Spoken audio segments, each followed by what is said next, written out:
Seperti diketahui bahwa pemerintah terus mengelola APBN kebijakan fiskalnya di dalam rangka untuk terus mendukung program-program pembangunan dan untuk menjaga perekonomian. Kebijakan fiskal ini di dalam APBN didesain untuk terus mendukung ekspansi ekonomi dan untuk terus melanjutkan transformasi ekonomi yang inklusif dan berkelanjutan.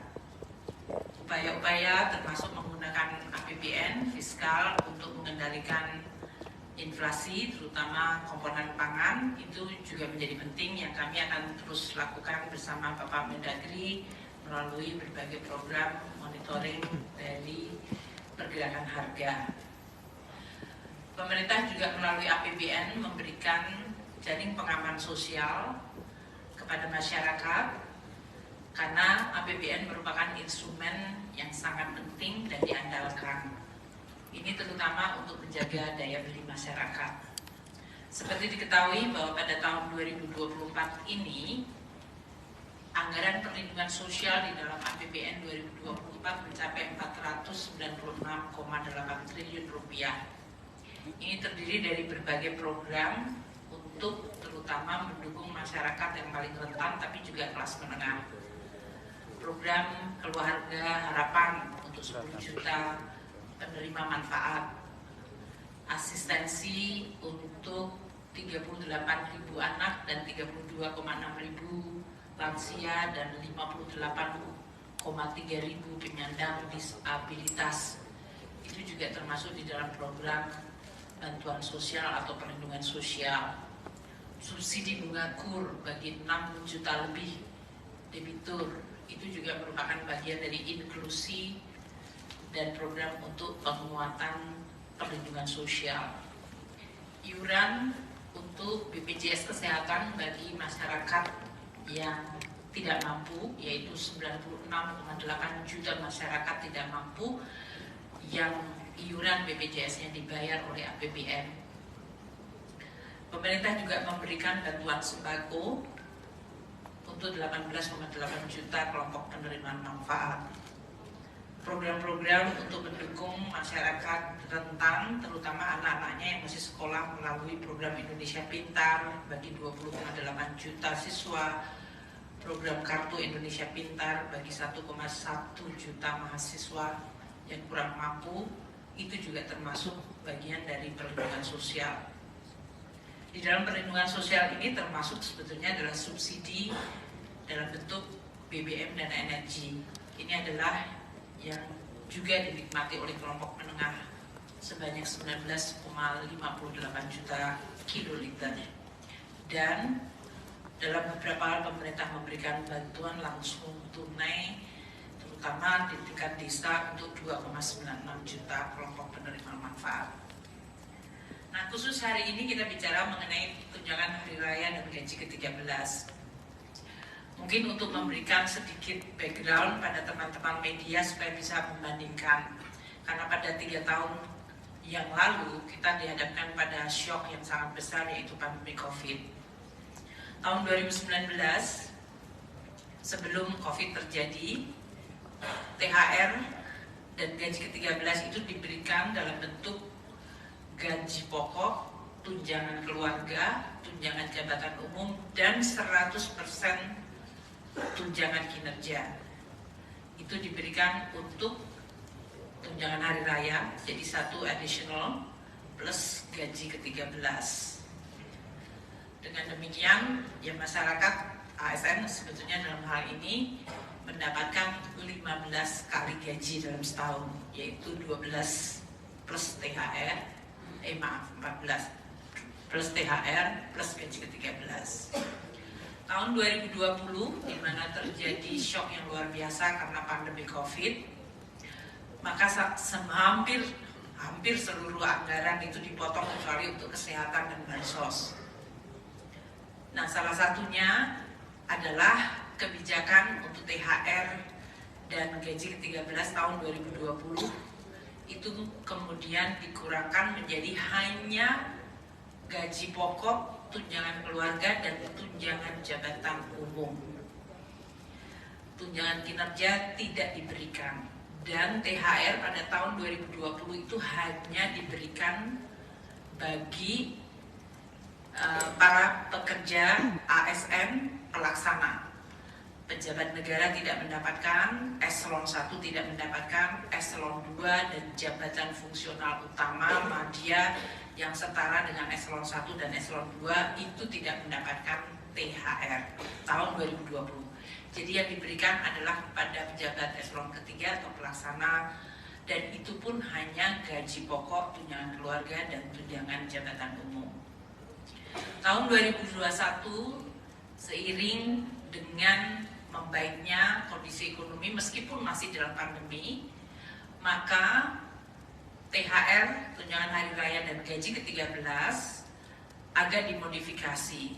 Tahun 2021 gaji pokok, tunjangan melekat, yaitu tunjangan keluarga, tunjangan pangan, dan tunjangan jabatan umum, komponennya tetap sama, namun diberikan kepada seluruh, tidak hanya para pelaksana, tapi eselon 1, 2, eselon 3, jabatan fungsional utama dan media, serta pejabat negara.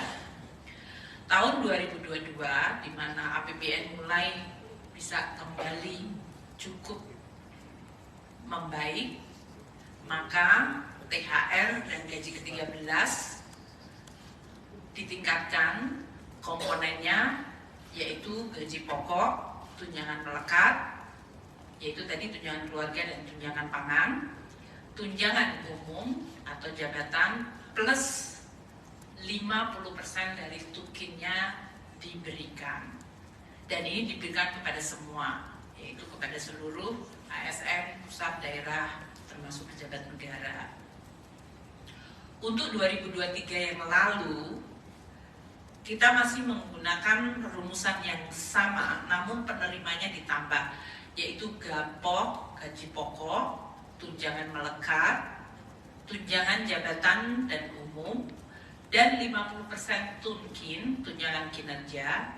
Namun kita juga memberikan kepada pekerja, yaitu guru yang bukan ASN ya dalam hal ini, atau SND, dan TPD dalam hal ini tunjangan profesi guru diberikan, tunjangan profesi D itu apa ya Pak? Dosen, dan lupa kalau saya pernah dosen, dan tunjangan profesor itu diberikan di 2023. Sehingga ini menggambarkan bahwa APBN yang sudah mulai membaik, kemudian juga mengembalikan fungsi, termasuk dalam hal ini mekanisme untuk pemberian tunjangan hari raya dan gaji ke-13 kepada aparatur negara, pensiunan, penerima pensiun, dan penerima tunjangan.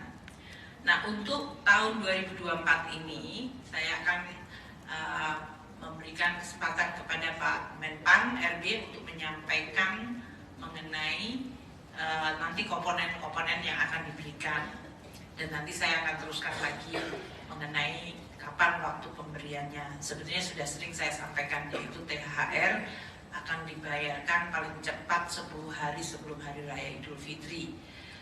Jadi apabila belum dibayarkan, dapat dibayarkan setelah Hari Raya Idul Fitri. Untuk beberapa daerah memang mungkin karena bukan Hari Raya Idul Fitri, dia bisa dibayarkan sesudahnya.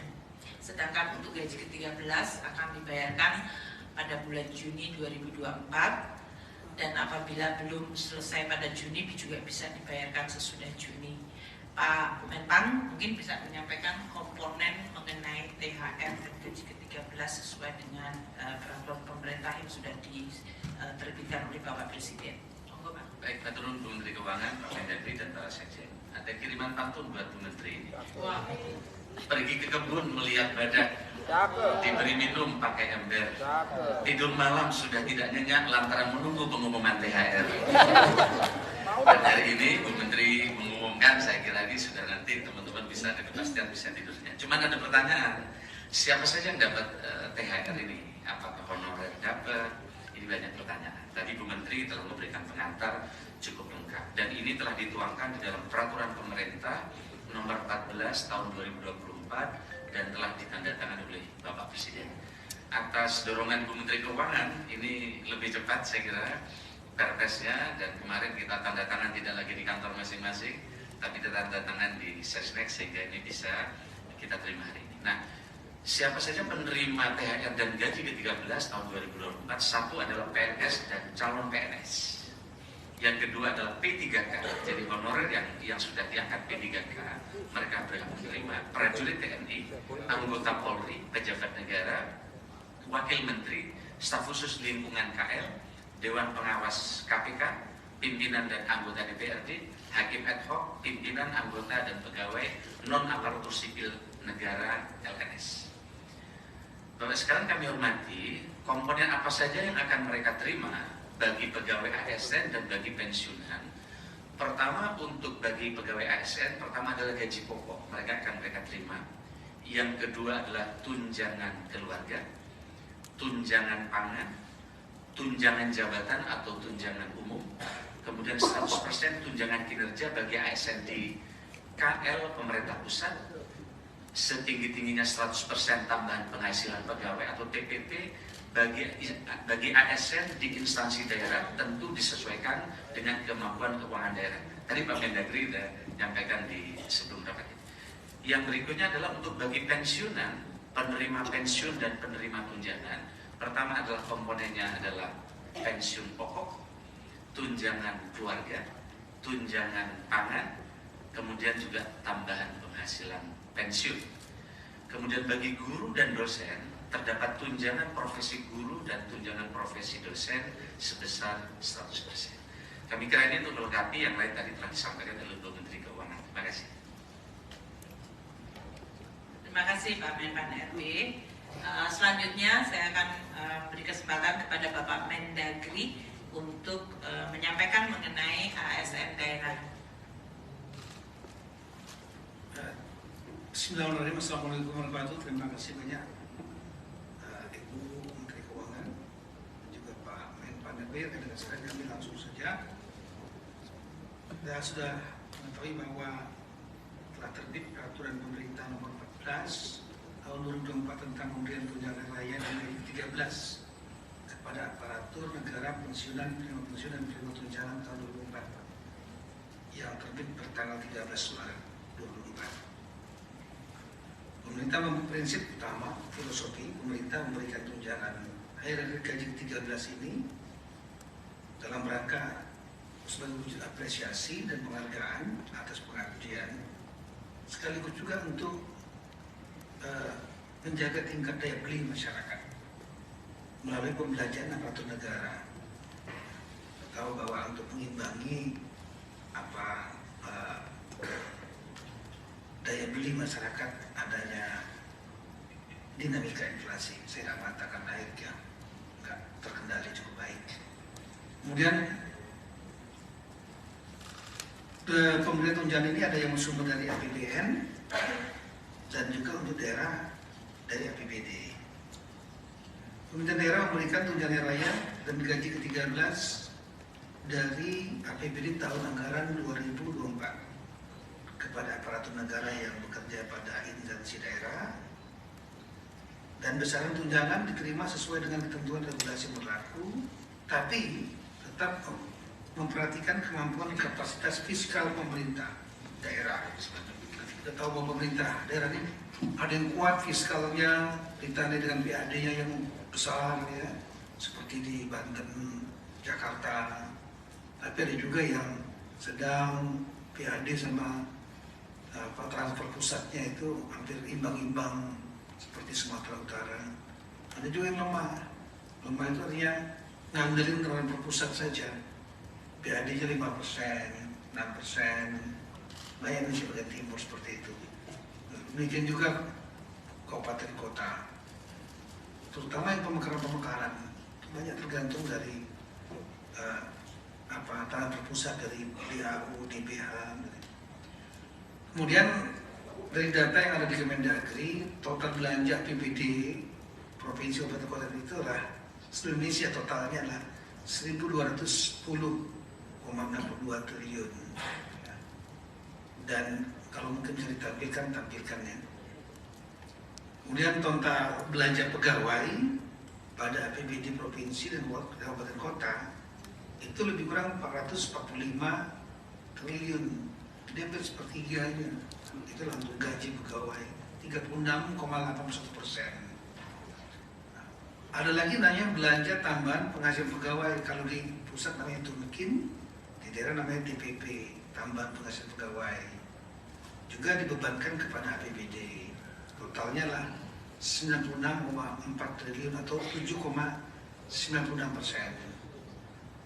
Nah, kemudian untuk tunjangan raya dan gaji ke-13 yang sumbernya dari APBD diperuntukkan satu kepada PNS dan calon PNS yang bekerja pada instansi daerah. Calon PNS ini maksudnya dia sudah diterima tapi masih menunggu proses untuk menjadi keluar SK PNS-nya. Jadi kurang waktunya setahun. Nah, mereka dinamakan namanya nomenklatur calon PNS. Nah, ini juga penerima.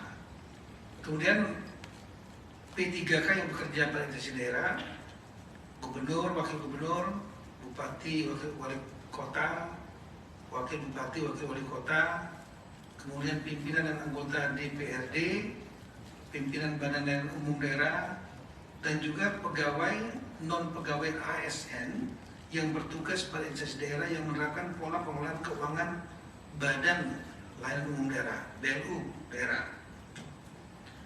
Kemudian apa saja komponennya? Ini masing-masing ada yang berbeda-beda.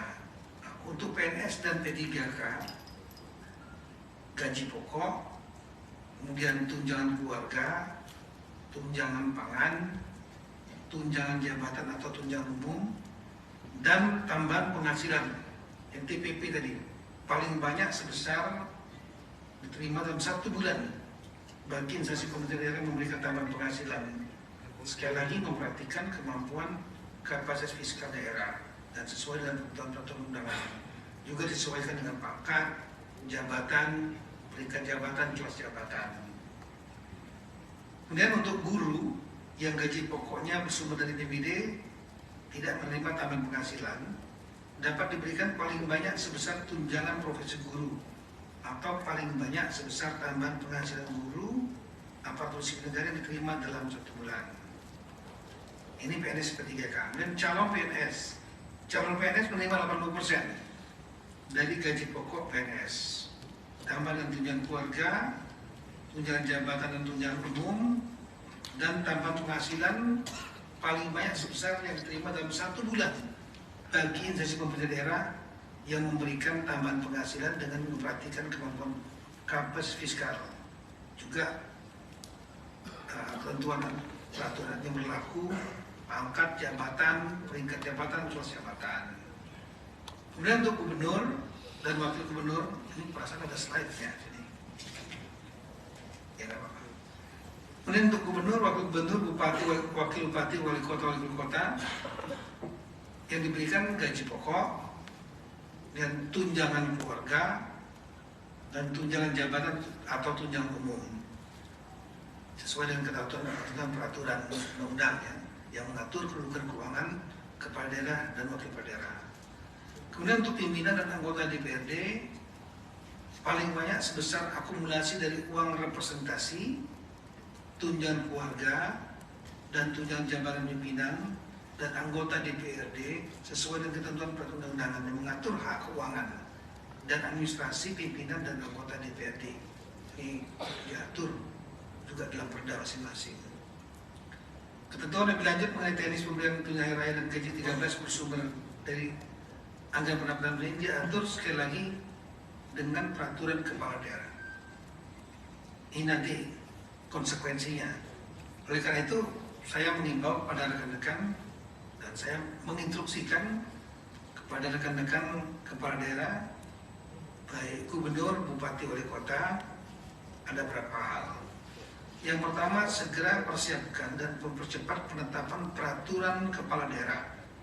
Jadi cukup dengan perkada, tidak harus perda, yang mengatur teknis pemberian tunjangan raya dan gaji ke-13 sesuai dengan peraturan pemerintah nomor 14 tahun 2004, serta memperhatikan kemampuan kapasitas fiskal daerah dan tanpa melalui proses fasilitasi oleh Menteri Dalam Negeri atau gubernur, termasuk penjabat gubernur dan penjabat bupati tanpa melalui prosedur Menteri Dalam Negeri. Jadi langsung, kalau nggak lambat lagi nanti. Kedua, melakukan pembayaran tunjangan raya paling cepat 10 hari kerja sebelum tanggal hari raya yang dibayarkan didasarkan komponen penghasilan yang dibayar pada bulan Maret tahun 2004. Dalam hal tunjangan raya belum dapat dibayarkan, THR dapat dibayarkan setelah tanggal hari raya dengan besaran komponen penghasilan yang dibayarkan pada bulan Maret tahun 2004 sebagai penentu kepastian komponen pembayaran THR dan bukan sebagai dasar penghitungan pembayaran. Ini mungkin agak ribet dikit nih, tapi nanti kita akan follow up nantinya. Saya minta Sekjen Dirjen Keuangan Daerah nanti ada spesifik Zoom meeting dengan para sekda dan kepala BKAD, Badan Keuangan Aset Daerah. Kemudian melakukan pembayaran gaji ke-13 paling cepat pada bulan Juni tahun 2004.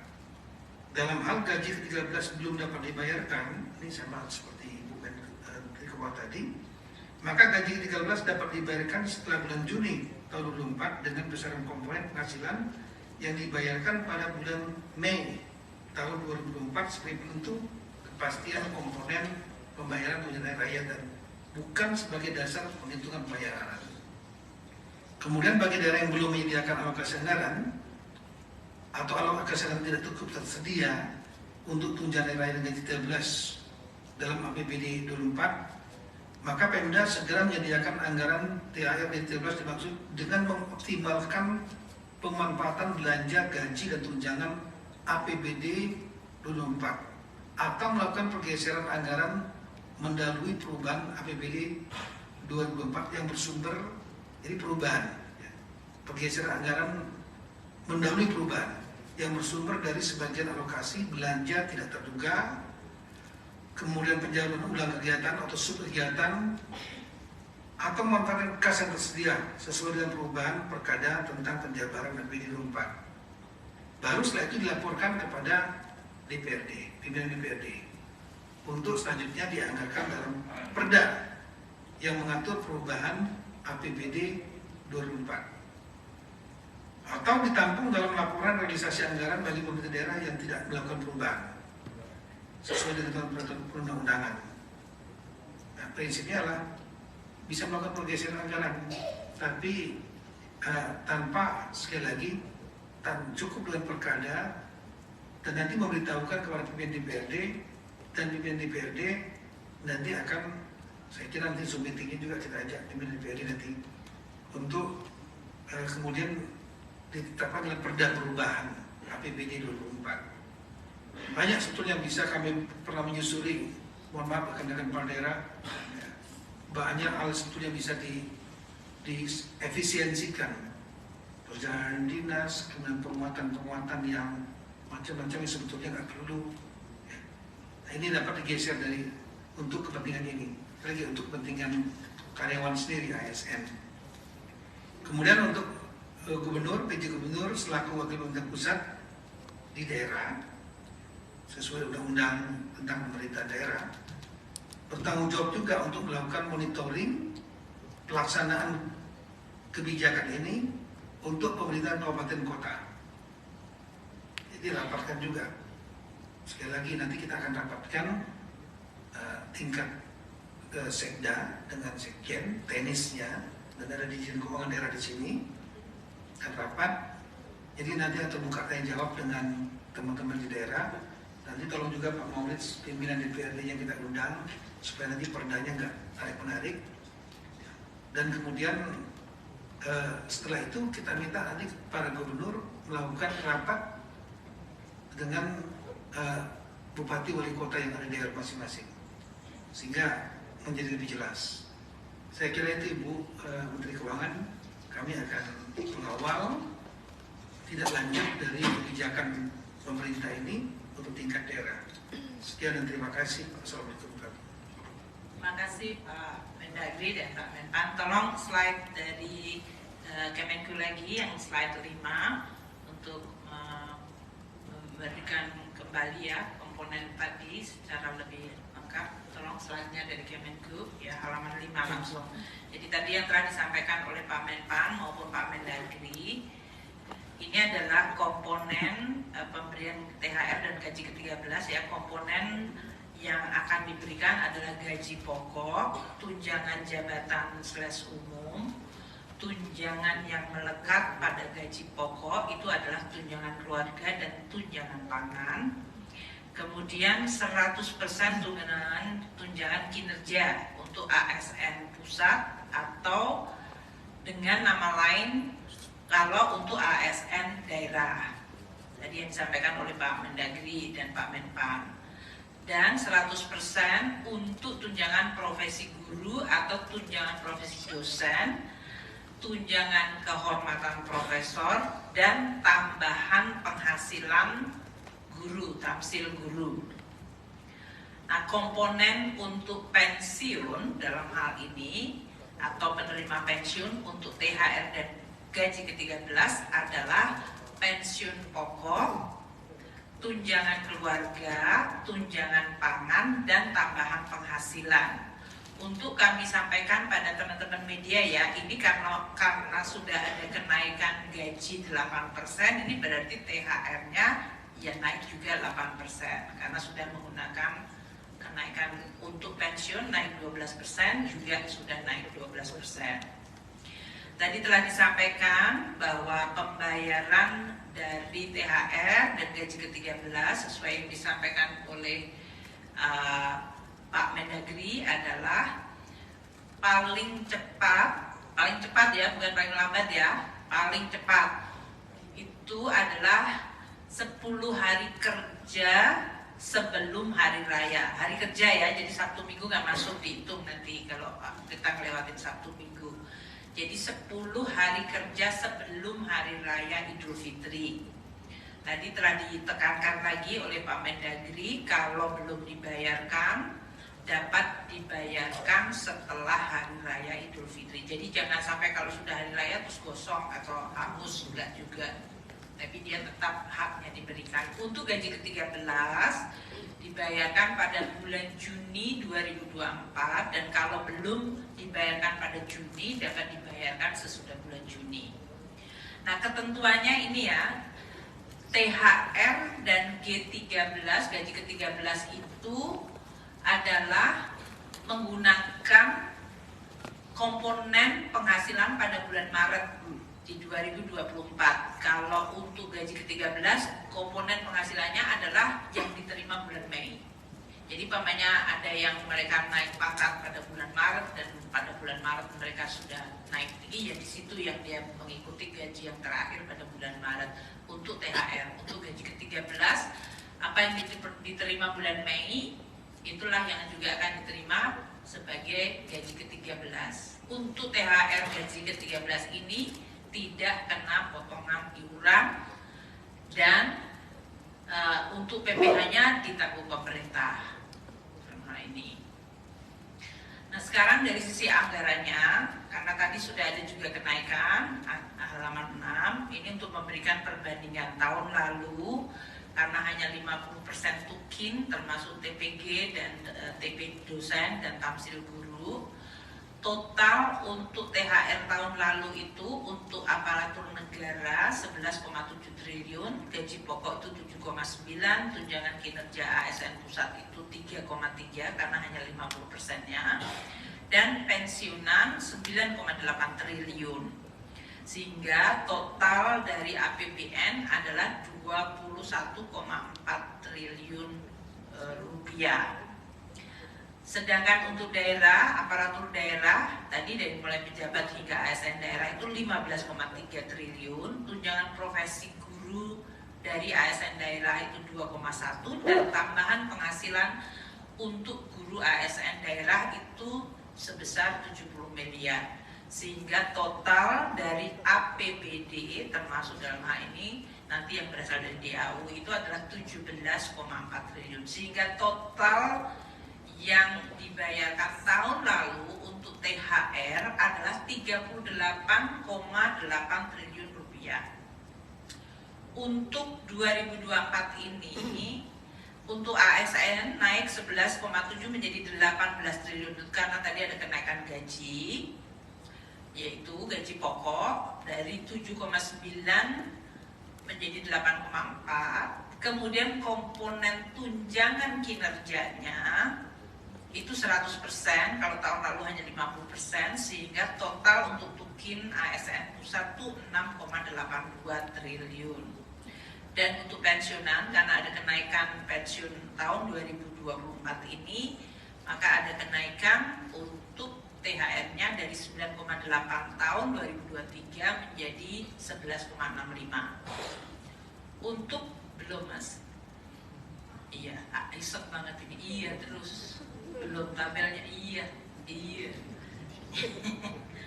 terima kasih sudah kembali ke jalan yang benar.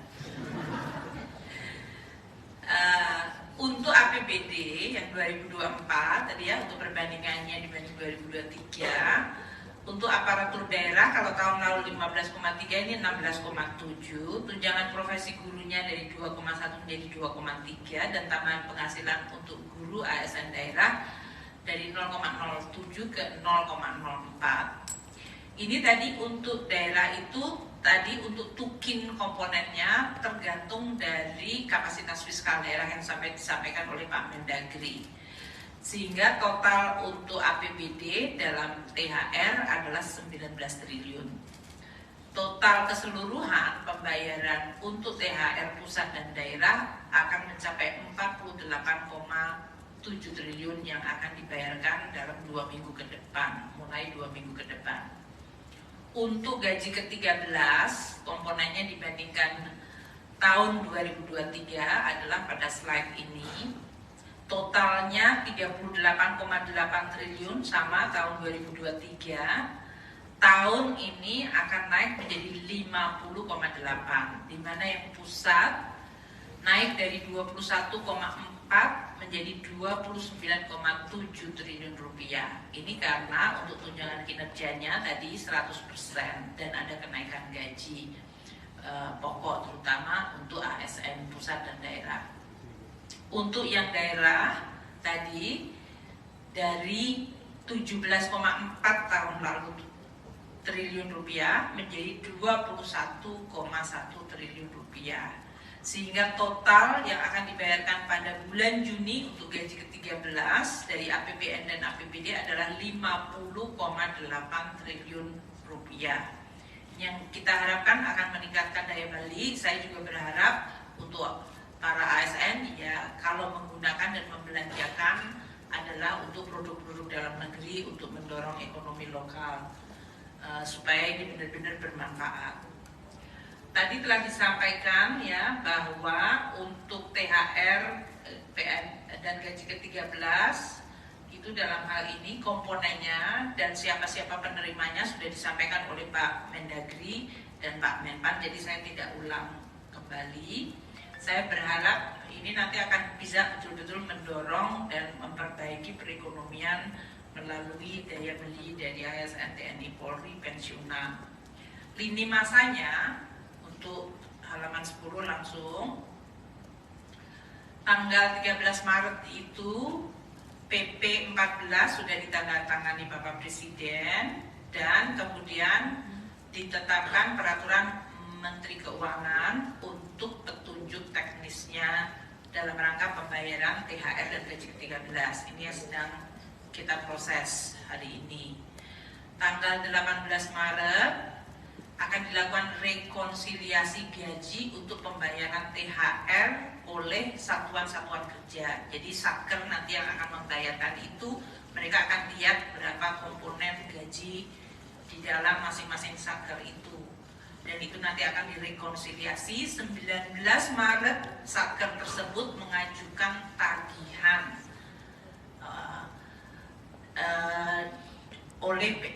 untuk Taspen dan Asabri, maksudnya kalau tadi Satker itu yang masih ASN aktif, untuk 19 Maret itu untuk para pensiunan baik ASN, TNI, Polri, yaitu Taspen dan Asabri. Itu mengajukannya tanggal 19 Maret. Tanggal 21 Maret kami akan mentransfer dananya ke Taspen dan Asabri, dan tanggal 22 Maret untuk pengajuan surat perintah membayar dan menerbitkan surat perintah pencairan dana serta transfer ke rekening pensiunan. Jadi mulai tanggal 22 tadi kan paling cepat 10 hari sebelum THR, dan penyaluran THR kemudian dimulai sesudah kita mendapatkan atau menerima pengajuan perintah membayar dan penerbitan pencairan dana. Ini adalah bagian dari pemerintah untuk menyampaikan juga terima kasih kepada para ASN, TNI, Polri yang selama ini telah bekerja untuk terus menjalankan program-program pemerintah dan menjalankan tugasnya melayani masyarakat. Saya berharap untuk dalam THR ini juga akan memberikan dorongan kepada perekonomian Indonesia. Saya ingin menekankan apa yang disampaikan Pak Mendagri sekali lagi, bahwa untuk APBD pemerintah pusat juga sudah mentransfer DAU, dana alokasi umum, tahun 2024 itu dengan memperhitungkan akan adanya belanja pegawai daerah untuk THR dan gaji ke-13. Jadi dalam hal ini DAU-nya pemerintah daerah itu sudah dimasukkan komponen untuk membayar THR dan gaji ke-13. Di dalamnya, dalam hal ini alokasi DAU dan gaji dan tunjangan melekat ASND yang sebesar 250,8 triliun itu di situ sudah ada termasuk komponen untuk THR dan gaji ke-13, yaitu sebesar 35,3 triliun rupiah. Ini yang di dalam tabel ini terlihat kebutuhan THR adalah 16,7 triliun.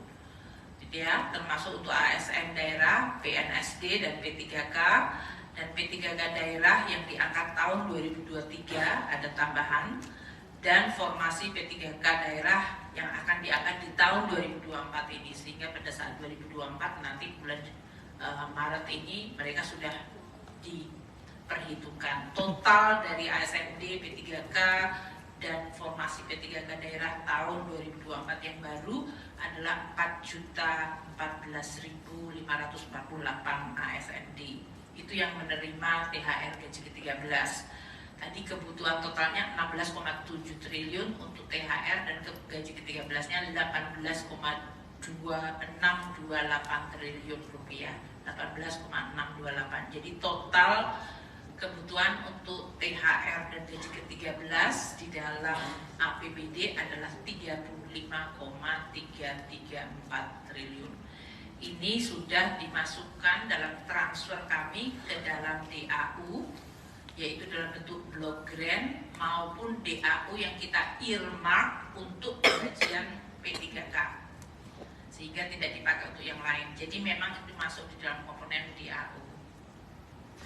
Untuk tukin yang tadi disampaikan oleh Pak Mendagri, yang tadi tergantung dari kapasitas fiskal dari masing-masing daerah, estimasi kami adalah jumlah perkiraan komponen dari TPG dan Tamsil ini yang akan masuk dalam penerima THR dan gaji ke-13 akan mencapai 4,7 triliun halaman 14. Ini adalah 2,3 triliun untuk nextnya lagi mas, halamannya nggak sama ya, 15. Jadi untuk THR-nya 2,319 triliun dan untuk gaji ke-13 2,44 triliun. Ini adalah 100% tunjangan profesi guru dan Tamsil 1 bulan bagi para guru penerimanya. Guru penerimanya itu ada 563.445 untuk guru yang menerima TPG, tunjangan profesi guru, dan 182.579.000 penerima Tamsil, sehingga total dari guru penerima adalah 746.024 dengan total anggaran 2,319 triliun untuk THR dan 2,443 triliun untuk gaji ke-13, sehingga totalnya adalah 4,762 triliun rupiah. Mungkin itu yang saya ingin sampaikan. Jadi total untuk THR dan gaji ke-13 untuk daerah itu adalah mencakup tadi ini gaji dan tunjangan melekat 35,33 triliun yang sumbernya adalah dana alokasi umum yang sudah kita transfer, dan komponen untuk Kinda dan TPP Pemda itu yang berasal dari APBD. Ini pengalokasian tentu saja tergantung dari kapasitas dan kemampuan masing-masing Pemda seperti yang tadi telah dijelaskan oleh Pak Mendagri. Sedangkan untuk yang guru penerima TPG dan Tamsil itu mencapai 4,76 triliun. Ini kita sudah tambahkan dalam transfer daerah tahun 2024. Jadi dalam hal ini untuk yang poin ketiga ini kita tambahkan dalam TKDD kita transfer ke daerah itu 4,7 triliun di dalam rangka untuk bisa membayarkan bagi THR dan gaji ke-13. Demikian yang ingin saya sampaikan. Sekali lagi teman-teman wartawan, terima kasih atas kehadirannya, dan saya sudah meminta untuk pertanyaan dikirim melalui Slido, mungkin dari Bapak Mendagri maupun Pak Aswar. Kalau ada pertanyaan yang mau direspon, monggo dulu. Saya sambil melihat dan ngecek pertanyaan yang masuk. Silakan. Iya, ini biar bapak-bapak milih yang mana. Pak Mentan dulu, monggo Pak Mendagri kalau ada. Ibu Menlu. Nanti kalau mau tambahan. Ya, ini ada pertanyaan dari teman Pak Maulana dari Investor Trust tentang pemberian THR untuk perangkat desa. Kemudian yang pertanyaan keduanya, kabupaten kota mana yang kira-kira akan memberikan THR terbesar? Kita perkirakan yang akan memberikan THR terbesar adalah DKI, karena DKI standarnya ada tinggi dan kemudian mereka memiliki kapasitas fiskal cukup kuat, ya, 80 triliun dan PAD-nya itu 73% kalau tidak salah. Jadi tarif pusatnya itu ketergantungan banyak pusatnya hanya lebih kurang 20%. Apalagi untuk THR gaji ke-13-nya sudah akan dikirim dari DAU. DAU yang sudah memperhitungkan THR dan gaji ke-13 untuk semua daerah. Nah, tinggal yang TPP dan tunjangan-tunjangan lain. Jadi saya kira DKI nggak terlalu sulit untuk melakukan perubahan anggaran. Kemudian untuk perangkat desa, memang aturannya yang tidak ada, ya. Dan dalam undang-undang desa itu rekan-rekan perangkat desa itu bukan ASN mereka. Sama dengan kepala desa juga bukan ASN. Baik dalam undang-undang ASN, dalam undang-undang desa statusnya belum jelas, bukan status SSN. Oleh karena itu tidak termasuk dalam pemberian tunjangan yang diberikan oleh pemerintah daerah. Tapi di tahun tahun lalu mereka menggunakan dana desa. Nah, nanti kita akan bicarakan dengan asosiasinya. Ya, kita prinsip juga ingin mensejahterakan, tapi juga jangan memberatkan dari dana desa. Kita hitung saja nanti jumlah umumnya itu kan gajinya perangkat dan kepala desa itu antara 2 jutaan lebih kurang. Jadi kalau seandainya ada 10 saja kepala desa dan perangkatnya, ya, itu lebih kurang 20 juta per desa kali 80.000 lebih desa, jadi lebih kurang hampir 1,6 triliun. Sedangkan alokasi yang dari pusat itu lebih kurang, dari Ibu Menteri Keuangan lebih kurang 70 triliun, ya, untuk desa-desa. Nah, nanti kita akan bicarakan segera dengan asosiasi desa dan dengan menteri desa, atau mungkin Ibu ada pendapat lain. Ini akan ngikutin dari tahun sebelumnya. Biasanya ada prinsip musyawarah seperti itu untuk memperkuat daya beli mereka juga di desa. Terima kasih. Pak Mentan. Ya, terima kasih. Ada pertanyaan sama dari Mas Maulana. Kenapa 100%? Tadi sudah disampaikan oleh Bu Menteri, karena pertama kemampuan keuangan negara yang semakin baik. Yang kedua ini memberi penghargaan kepada aparatur sipil negara kita yang telah bekerja keras memberikan pelayanan terbaik untuk rakyat. Yang ketiga, harapan kami seperti disampaikan oleh Bapak Presiden untuk mendorong agar kinerja para ASN kita ke depan akan jauh lebih baik dibanding sebelumnya. Yang kedua, pertanyaan juga sama, apakah honorer dapat? Tadi kami sampaikan honorer tidak dapat kecuali yang sudah diangkat ke P3K. Sehingga dengan demikian jelas tadi PNS, calon PNS, P3K, prajurit TNI dan lain-lain yang tadi telah kami sampaikan ini termasuk pejabat negara. Siapa saja yang dimaksud di dalam pejabat negara itu sudah ada penjelasan yang lengkap terkait siapa saja yang dikategorikan dalam pejabat negara. Terakhir, ini sebenarnya menyimpang, tidak masuk dalam pertanyaannya adalah terkait dengan komponen biaya pemindahan ASN ke IKN. Nah, ini sedang akan kami bahas bersama Bu Menteri Keuangan menunggu ratas yang akan datang. Tetapi komponennya adalah pertama, siapa saja yang akan ditanggung untuk pemindahan itu, satu ASN, satu pasangan ASN, 2 anak, dan juga 1 asisten rumah tangga. Apa saja biaya pengepakan, biaya tunggu, dan biaya transportasi. Ini terkait dengan tunjangan yang pionir yang akan pindah ke IKN, tapi nanti detailnya masih akan dibahas dengan Ibu Menteri Keuangan. Terima kasih. Baik, pertanyaan untuk Kemenku dalam hal ini adalah berapa persen yang dibayarkan mengikuti tadi jadwal, yaitu untuk gaji untuk THR adalah sebelum Lebaran dari mulai H-10 hari kerja, dan untuk gaji ke-13 bulan Juni. Kalau dilihat dari tahun-tahun sebelumnya, yaitu tahun 2022 dan 2023, untuk ASN pusat itu 98,87% ya pada tahun 2022 dibayarkan H-10 sampai dengan Lebaran. Jadi THR ya sebelum Lebaran, dalam hal ini sebelum hari raya, 98,87%. Sedangkan tahun 2023 lebih baik, yaitu 99,01%. Tapi tetap ada sekitar 1% yang dibayarkan sesudah Lebaran. Untuk pensiunan tahun 2022 dibayarkan 95,59%, tahun 2022 ya 95,59% yang dibayarkan THR-nya sebelum hari raya, dan tahun 2023 97,39%.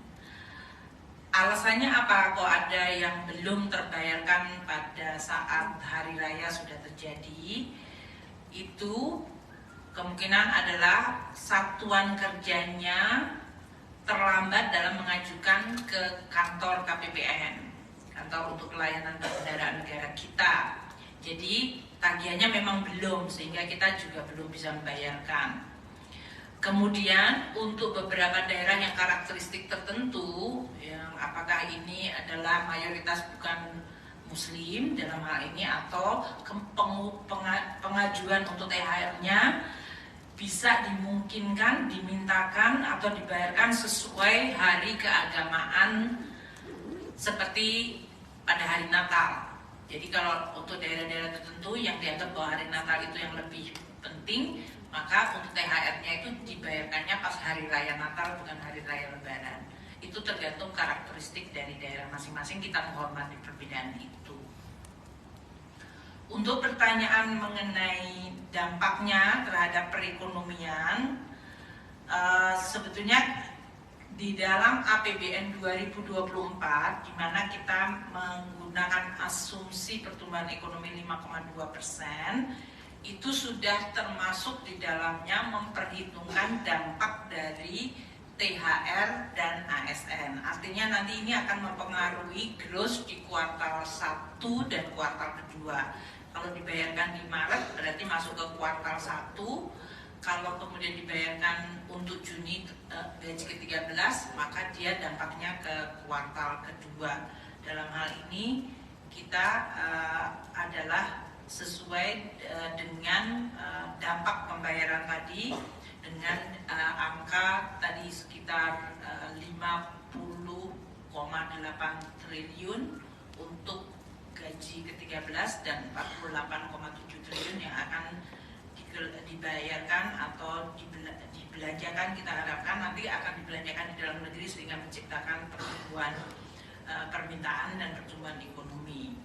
Tadi untuk pertanyaan berapa anggaran sudah saya sampaikan dari Dedi Kontan. Kemudian untuk berapa jumlah kenaikan konsumsi terhadap dari kenaikan THR, nanti mungkin saya mintakan BKF untuk menyampaikan perhitungannya. Tadi mengenai APBN yang di dalam rangka untuk THR, saya rasa sudah semuanya. Apalagi ada pertanyaan mengenai pajak terutang untuk THR dan gaji, itu semuanya tadi seperti yang saya sampaikan ditanggung oleh pemerintah. Jadi dalam hal ini sudah masuk di dalamnya pajak yang ditanggung pemerintah. Jadi yang diterima oleh masyarakat tidak dipotong pajak karena pajaknya ditanggung pemerintah. Kemudian saya rasa itu yang bisa saya sampaikan dari seluruh pertanyaan-pertanyaan yang tadi disampaikan oleh teman-teman media. Saya rasa itu ya, sudah semuanya kan yang berhubungan dengan THR. Saya mungkin sampaikan penutupnya dalam bentuk pantun karena membalas pantunnya Pak Menpan. Ramadan hampir jalan sepekan. Hari Jumat kita memakai batik. Pemberian THR sudah kami umumkan. Semoga dimanfaatkan dengan baik. Ya. Dan terakhir, Kemenpan RB, Kemenku dan Kemendagri terus berkolaborasi dan bersinergi. Ketika uang THR sudah dibagi, jangan lupalah berbagi. Demikian ya teman-teman wartawan semuanya. Terima kasih. Matur nuwun Pak Tito.